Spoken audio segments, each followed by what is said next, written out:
It was day one, but already Governor Bruce Rauner sent a message to special interests around the Capitol.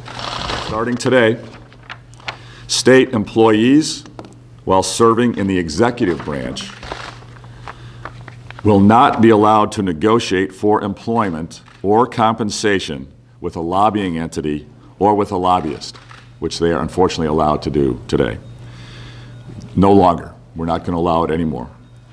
Any former employee of my administration will not be allowed to lobby for 1 year after they leave government.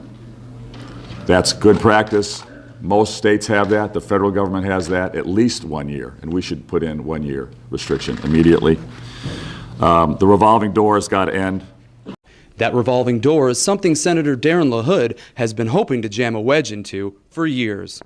In my 4 years in the Senate, I've been a strong advocate for increasing the penalties for ethics and also improving ethics in the state legislature specifically and improving transparency in the state.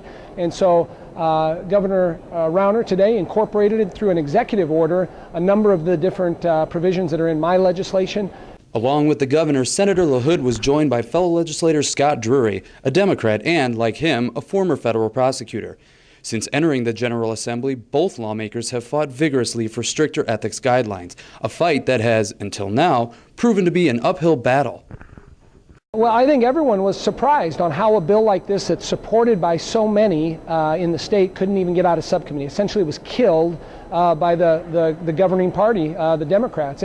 Actions that have perplexed lawmakers such as Senator LaHood and others who view strong ethics legislation as vital to good public policy and are reinvigorated by having a governor who looks to tackle such reforms.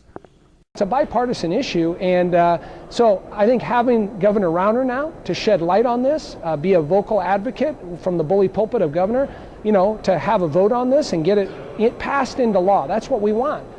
Ultimately, the tone of Tuesday's press conference was that of a changing of the status quo in Springfield, and that Governor Rauner is eager to force a new approach to the way state business is to be conducted going forward.